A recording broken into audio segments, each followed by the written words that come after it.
Hello friends, আজ আমরা বানাবো ব্রেড কাস্টার্ড। তার জন্য আমরা এখানে নিয়ে নিচ্ছি 4টে ব্রেড, কিছু ফল যেমন বেদানা, আঙুর, কাজু, আমন্ডস আর কাস্টার্ড পাউডার। তারপর একটা বাটিতে আমরা একটু দুধ নিয়ে নেব আর ওর সাথে কাস্টার্ড পাউডারটা ভালোভাবে আমরা মিক্স করে দেব। কাস্টার্ড পাউডারটা ভালোভাবে মিক্স করার পর তারপর ওতে আমরা চিনি পাউডারটাকেও মিক্স করে দেব। এখানে আমি আগে থেকেই একটা প্যানে দুধ গরম করতে রেখে দিয়েছিলাম। তারপর দুধটা হালকা একটু গরম হয়ে গেলে ওতে আমরা এই কাস্টার্ডের ঘোলটাকে ভালোভাবে দিয়ে দেব এবং আরও কিছুক্ষণ ওটাকে গরম হতে দেব। ওটাকে কিন্তু আমরা নাড়তে থাকবো যাতে কিনা ওটা একটু মোটা হয়ে যায়।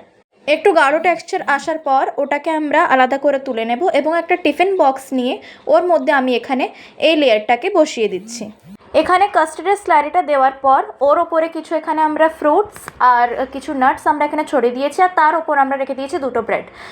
সেম আবার এই প্রসেসটাকে রিপিট করতে হবে। ব্রেডের ওপরেও আবার একটা কাস্টার্ডের লেয়ার দিয়ে ওর ওপরে কিছু ফ্রুটস আর আমন্ডস, কাজু এইসব দিয়ে দিতে হবে।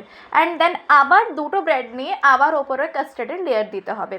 এরপর এটাকে আমরা 1-2 ঘন্টার জন্য ফ্রিজে রেখে দেবো। ঠান্ডা হওয়ার পর এটাকে যখন আমরা আবার বার করব তখন কিন্তু এটা একদম কেকের মতো টেস্ট লাগবে। আপনারা এটা বাড়িতে নিশ্চয়ই ট্রাই করবেন। এটা অনেক বেশি ইজি এবং এটাতে আপনাদের বেশি টাইমও লাগবে না। খুব সহজেই আপনারা বাড়িতে এই সুন্দর ঠান্ডা ঠান্ডা একটু আইসক্রিমের মতনও খেতে এবং কেকের মতনও টেস্ট, এটা আপনারা খুব সহজেই বাড়িতে বানিয়ে নিতে পারবেন। সাবস্ক্রাইব করুন আরও এমন রেসিপির জন্য।